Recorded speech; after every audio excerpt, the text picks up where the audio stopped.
death is not that great. What do you have? Oh, yeah. I have to fix Agnes's special moves. Dread is the worst thing ever. Blocks you from braving and defaulting to. PP bonus automatically gives a bonus to brave point to everyone on my team, which is really amazing, by the way, for being a level 1 special move. This one will increase. I usually want physical attack up, but I rarely use Lux, to be honest.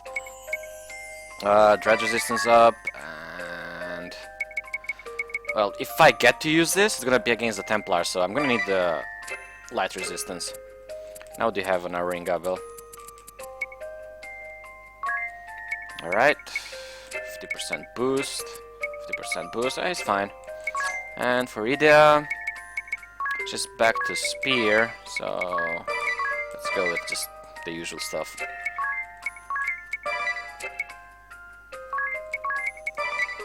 Maggie the Flame, Can I make, oh yeah, I can make this light and dark. I don't know if Brave is weak to dark or strong to dark. I know it's strong to light. What about dark? It's a pity that there's no humanoid slaying, just so you know. Would be amazing. Okay. I'm gonna run through my jobs and stuff. Tiz currently has a level 7 Swordmaster, has mastered Pirate, and mastered a Monk. One amazing thing about the Monk is his natural talent. If I want to, I can basically double his physical attack if I remove everything that Tiz has equipped. Now, this requires you to be a high character level to get the best bonuses out of this, and depending on how you combine the abilities, you can actually do some amazing damage with Monk Tiz. Not just Tiz, but anyone. That's it for Tiz. Agnes, on the other hand, has basically not mastered anything but White Mage, but has level 8 Spirit Master, level 11 Performer, Summoner, level 6 Time Mage, Merchant. Basically, she hasn't mastered much, but she has quite a lot of different skills from different jobs, which makes her a very good overall supporting character. Ringabel has mastered the Ninja. He does amazing damage as Ninja right now. He has a bit of levels in Red Mage, just for turntables, mostly. Level 9 Ranger. Right now I only wanted him for the... I want to give him aiming later on, so that it increases his hit count. And he's Master Thief. Now, the thing with Thief is, right now it's not really that amazing, but later in the game I will be able to use his... where is it? Rub Blind ability, which nabs 2 items instead of 1 with stealing. Some of the best equipment in the game comes as stealing from bosses. Some of the bosses that drop armor, for example, are really good to be stolen twice, because you can use that item on not just one character, but 2 of them, which makes it amazing. And this is level 9 Freelancer, and that's it for him. And we have our dear Idea. Mastered Valkyrie and Swordmaster. Too bad that Valkyrie and Swordmaster don't really stack well with each other, but the level 14 ability from Swordmaster is Free Lunch, which basically sets the MP cost to 0 for 2 turns. Now, if you've played this game already, or just a bit, and you know how crazy the mana cost for some abilities are. Now, imagine using this, and then using those abilities. It basically makes those moves free. Now, one amazing thing with Free Lunch is, as you can see, it... where's its cost? Oh yeah! It has no cost at all. So for no cost at all, you get to set your MP cost to 0. That's quite amazing. I am most probably gonna do something amazing with this. And for example, if you go back to Anya's Spirit Master, she has Convert BP as a skill. This costs 25% of your maximum MP to rise your Brave Point by 2. Now, if your MP cost is 0, you can basically go to 3 BP right off the bat. And if you have equipped the Templar's ability, which increases your BP limit to 4, then this is the most broken combo ever. However, this is a bit bad because it requires you to have both Spirit Master and Sword Master abilities. So, depending on what you do, it may be just better to gain the BP the normal way. Alrighty then, let's not spend more time with this. We have better things to do. Mainly killing Templars and such. Alright. Currently my jobs are wacky as I'm just farming right now. As I get close to the boss, or if I see trouble with the monsters, I'm gonna switch them back to their master jobs, which will make it retardedly easy. For those of you that are wondering, I'm gonna explain this place one more time. Let's save just to be sure. This place here is really good to farm pre-Chapter 5. As you can see here, there's some characteristic monsters, not you bears. I'm looking for a specific kind of monster. When it appears, I'm gonna show you.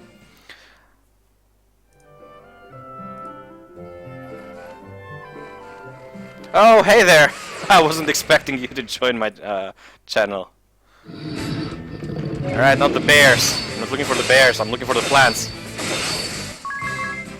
I'm just gonna make it so the plants appear once in the screen, and then I'm just gonna make it a highlight later on to tell the people that, hey guys, this place, we can farm here. Bears? What?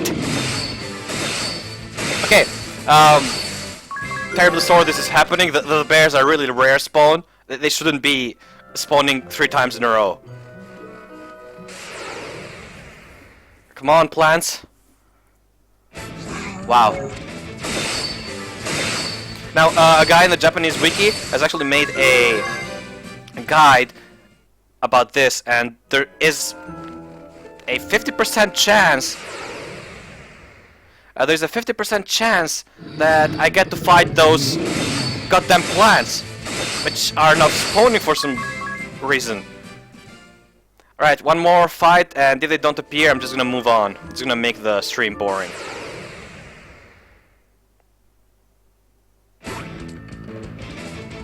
Alright, these are the guys I'm talking about. The Mandragoras. Mandragoras are really good as they drop 30 to 40 job points each, and right now they only spawn 3, but there's times when they spawn 6 of them. If you kill 6 of them and have Unscathed Hero bonus on, you basically get above 300 job points at this point in the game. If you have the job point up from your freelancers, you basically get 1.20% more from that, which is basically just around 400. It's amazing. So for those of you guys that are having trouble, you can basically farm these Mandragoras here, and you're gonna have no problem at all. As you can see, I got 163 job points from 3 of those, and plus that horse head bullshit. Yeah, you can also farm them outside the Eternia village, but they have a higher spawn rate when you're inside these trees here. And besides, this is my favorite place because you can just land here, and they're right there. You don't need to worry about other things. Alright, now we go inside the Eternian HQ again. If I see I'm having trouble with the enemies, I'm gonna switch back to my master jobs. Though I should not be having any trouble, but just to make sure. As you can see now, Tiz is a Sword Master. I'm trying to master Sword Master on Tiz, so that I can use his free lunge on double damage. Double damage now costs 25% of maximum mana, which is pretty retarded, in my opinion. They've really nerfed some amazing jobs like the Pirate and Spirit Master. I don't blame them, because these two jobs were technically broken. Especially a BP Convert, which gives 2 BP. Where was that? Oh, no, not that one. It's another skill that the Spirit Master has. I'm gonna explain it when I actually get it. There's some really broken combos that could be done with that. It involved turning mana into BP, I think. BP Convert. I was thinking of that. When I get that, I'm just gonna explain it. Some of the Spirit Master skills, which, for example, nullify all of elemental damage or make it so you can absorb all form of elemental damage, have now been completely nerfed. The one that nullified elemental damage now basically just decreases the elemental damage you take, while the one that made you absorb elemental damage now just nullifies elemental damage. And costs BP now, I think. They've also nerfed and not only that, but on Pirate they've also nerfed his final skill, forgot its English name, which basically increases the deals a damage with 4 times the amount that you would deal normally. In Japanese it's called quad damage, but what they name it in this game. Not Bushido. Amped Strike, yeah. Deals 4 times the damage of a conventional attack to one target. And look at that mana cost. 155 mana for 4x damage. Previously it only cost 99. So it's stacked well with attacks with abilities that increase your maximum mana. Because jobs like Pirate have terrible mana cost. I mean mana pools. That is why I want to give Tiz free lunch and basically use free lunch from Bushido, make all his mana costs free, and just amped strike to death anything that appears in front. And that thing lasts for 2 turns, which is pretty amazing. What is even better is that freaking free lunch is free. Like, technically, like, it doesn't even have a BP cost. It turns everything to free. So, for people who actually want to spam magic, it is also recommended for them to get a side of Bushido. I know, Bushido and magic doesn't seem like they stack well with each other, but in this instance, they actually do. Especially with Black Mage, you can use that and start spamming stuff like Firaga or Thundaga. And same thing goes with the White Mage. Spells like Holy have had its cost increased this time around. So if you want to go pure damage caster, that is also a combo to consider.